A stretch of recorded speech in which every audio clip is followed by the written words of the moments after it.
तो सबसे पहले हमें फॉरएवर की ऑफिशियल साइट पे जाना है। जैसे मैंने उसका शॉर्टकट ले रखा है, तो मैं फॉरएवर की ऑफिशियल साइट को भी ओपन कर रही हूँ।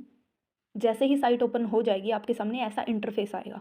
तो सबसे पहले आपने उन 3 लाइन्स पे क्लिक करना है जो लेफ्ट साइड टॉप में है।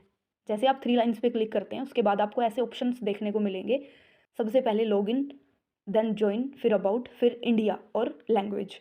अगर यहाँ पे इंडिया की जगह कोई और कंट्री है तो यहाँ पे आप इंडिया सेलेक्ट कर सकते हैं। इसके ऊपर जैसे ही आप टैप करेंगे तो यहाँ पे आप एशिया में जाके इंडिया को सिलेक्ट कर सकते हैं।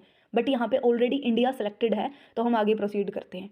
सबसे पहले आपको ज्वाइन पे क्लिक करना है, उसके बाद भी आपको एक ज्वाइन का ऑप्शन मिलेगा, यहाँ पे आपको क्लिक करना है। जैसे ही आप ज्वाइन पे क्लिक करते हैं उसके बाद आपको ऐसा इंटरफेस देखने को मिलेगा। तो यहाँ पे जो आपके प्रोस्पेक्ट हैं उनकी आपने डिटेल्स फिल करनी है। जो जो यहाँ पे रिक्वायर्ड है, मैंडेटरी है, वो सारी डिटेल्स आपको यहाँ पे फिल करनी है। सबसे पहले आपको सेलेक्ट टाइटल पे क्लिक करना है।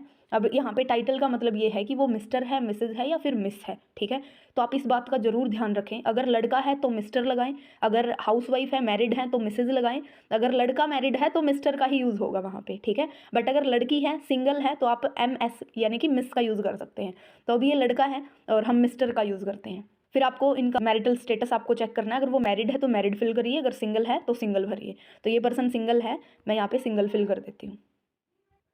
उसके बाद आपसे first name and last name मांगा गया है। अब बहुत सारे पर्सन यहाँ पे गलती क्या करते हैं, फर्स्ट नेम अगर एक ही है, फॉर एग्जाम्पल किसी का नाम है रोहित, ठीक है, और उसके पीछे कोई भी शब्द नहीं है, लाइक कुमार नहीं है, या फिर रोहित सिंह होता है कईयों के नेम के पीछे, या कईयों का सरनेम भी लगा होता है पीछे नेम के, तो अकेला रोहित है तो कई लोग क्या करते हैं अपनी मर्जी से रोहित कुमार डाल देते हैं। तो ऐसी गलती आपने नहीं करनी। अगर उस पर्सन का नेम सिंगल है, फॉर एग्जाम्पल इन पर्सन का नेम है शुभम, तो यहाँ पे मैंने शुभम डाल दिया, ठीक है। अब आप क्या करते हैं, कई बार आप मिस्टेक करते हैं कि आप शुभम कुमार लगा देते हैं। आप ये चेक नहीं करते कि आधार कार्ड के अंदर जो इनके डॉक्यूमेंट्स हैं उनके अंदर ओनली शुभम है, तो आप ये चेक नहीं करते, आप अपनी मर्जी से शुभम कुमार लगा देते हैं, क्योंकि यहाँ पे लास्ट नेम मैंडेटरी है, इसको फिल करना पड़ेगा।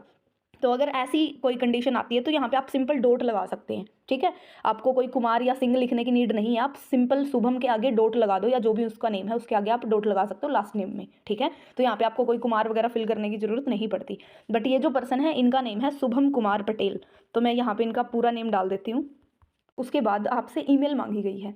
अब बहुत सारे पर्सन यहाँ पे गलती क्या करते हैं कि ईमेल का फर्स्ट लेटर बड़ा कर देते हैं, ठीक है। इससे क्या होता है कि प्रोस्पेक्ट के पास ज्वाइनिंग की मेल भी नहीं जा पाती, या फिर कोई अपडेट आता है न्यू, फॉरएवर की साइड से कोई मेल आती है तो वो मेल फर्दर नहीं पहुंच पाती उसके पास।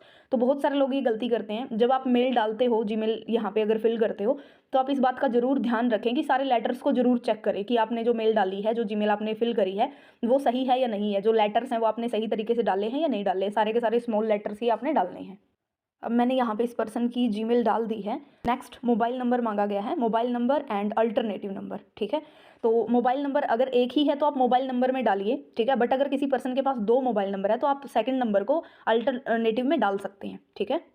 उसके बाद आपको पासवर्ड बनाना है, ठीक है। पासवर्ड आपको ऐसा बनाना है ताकि वो आपको याद रहे, ठीक है, एंड ईजी टू फिल हो। इस बात का ध्यान रखिएगा कि पासवर्ड का फर्स्ट लेटर हमेशा कैपिटल रखें, ठीक है। तो अभी मैंने पासवर्ड भी बना दिया है। नेक्स्ट डेट ऑफ बर्थ आपने डालनी है, जो भी पर्सन की आधार कार्ड में या फिर पैन कार्ड में डेट ऑफ बर्थ है तो वो जरूर डालना। अब एक चीज़ और यहाँ पे आप चेक कर लेना, कई बार ऐसा होता है कि आधार कार्ड में डेट ऑफ बर्थ कुछ और होती है और पैन कार्ड में डेट ऑफ बर्थ कुछ और होती है। तो आप इस बात का भी ध्यान रखना कि दोनों date of birth same same ही हो, अगर अलग अलग है तो आप कोई अदर डॉक्यूमेंट उनका ले सकते हैं। अब यहाँ पे उनकी डेट ऑफ बर्थ भी फिल हो चुकी है। उसके बाद आपको परमानेंट एड्रेस डालना है, और ये एड्रेस आप अपनी मर्जी से नहीं डालेंगे, आप वही एड्रेस डालेंगे जो उस डॉक्यूमेंट पे दिया हुआ है। लाइक आधार कार्ड के बैक साइड जो एड्रेस दिया हुआ है वही सेम एड्रेस यहाँ पे आप फिल करेंगे, ताकि KYC करने में कोई प्रॉब्लम ना आए। कई बार आधार कार्ड के पीछे बहुत बड़ा एड्रेस लिखा होता है और वो एक बॉक्स में फिल नहीं हो पाता, एक बॉक्स में हम उसको कंप्लीट नहीं डाल पाते, तो आप इन सभी बॉक्सेस का यूज़ कर सकते हैं। और एड्रेस आप सन ऑफ से, जैसे लड़की का होता है तो डॉटर ऑफ उनके पिता का नेम होता है, और जैसे लड़के का है ये तो सन ऑफ है, ठीक है, सन ऑफ चंद्रशेखर। अगर एक लाइन में नहीं आता है, एक बॉक्स में नहीं आता है, तो आप सेकंड का यूज़ कर सकते हैं। अब ये मैंने चारों बॉक्सेस का यूज़ करके इनका एड्रेस मैंने फिल कर दिया है।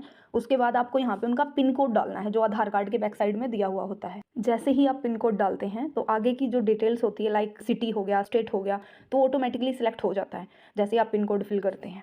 उसके बाद आपसे स्पॉन्सर आईडी मांगी जाती है, तो यहाँ पे जिन पर्सन की डायरेक्ट में आपको ज्वाइनिंग करनी है, यहाँ पे उनकी स्पॉन्सर आईडी आपको फिल करनी है। जैसे ही आप यहाँ पे स्पॉन्सर आईडी डाल देते हैं उसके बाद आप सर्च पे जरूर टैप करना, ताकि आपको पता चल जाए कि क्या ये वही इंसान है जिनकी डायरेक्ट में ज्वाइनिंग होनी है। कई बार हम ये भी गलती कर देते हैं कि हम क्या पता किसी और की डायरेक्ट में जॉइनिंग कर दें, कई बार ऐसी मिस्टेक होती है, तो आप इस चीज़ को ज़रूर ध्यान में रखना। अब ये जैसे इनके स्पॉन्सर रोहित है, रोहित की डायरेक्ट में इनकी जॉइनिंग करनी है। आफ्टर दैट आपको नीचे की तरफ स्क्रॉल करना है, फिर आपको टर्म्स एंड एग्रीमेंट पे क्लिक करना है और यहाँ पे आपको एग्री कर देना और सबमिट करना है। आफ्टर प्रोसेसिंग हमें यहाँ पे आईडी मिल जाती है, न्यू एफबीओ आईडी बन के यहाँ पे तैयार हो जाती है। तो आप यहाँ पे इसका स्क्रीनशॉट भी ले सकते हैं और इस आईडी को कॉपी ज़रूर कर लीजिएगा यहीं से। इसके बाद आपको तुरंत यहाँ पे केवाईसी भी करनी है। आपको गो टू योर अकाउंट पे क्लिक करना है और जब हमने ये कॉपी करी थी आईडी, तो वो सेम कॉपी करी हुई आईडी को हम वहाँ पे फिल कर देंगे। और जो हमने पासवर्ड अभी रिसेंटली जो बनाया था ज्वाइनिंग करते टाइम, तो वही पासवर्ड हमें यहाँ पे अभी फिल करना है और उसके बाद लॉगिन कर देना है। एंड यहाँ पे प्रोस्पेक्ट की आईडी ओपन हो चुकी है, यहाँ पे उनकी सारी डिटेल्स आपको दिखाई दे रही हैं। तो यहाँ पे केवाईसी का ऑप्शन आ जाता है, जैसे ही आप वहाँ पे लॉगिन करते हैं साइट पे ही ज्वाइनिंग करने के बाद, तो यहाँ पे ऑटोमेटिकली केवाईसी का ऑप्शन आ जाता है, सबमिट योर केवाईसी। तो अभी हमारा जो सेकंड स्टेप है वो है केवाईसी डिटेल्स को सबमिट करना, केवाईसी डॉक्यूमेंट्स को अपलोड करना। तो अभी हम केवाईसी डॉक्यूमेंट अपलोड करना सीखेंगे।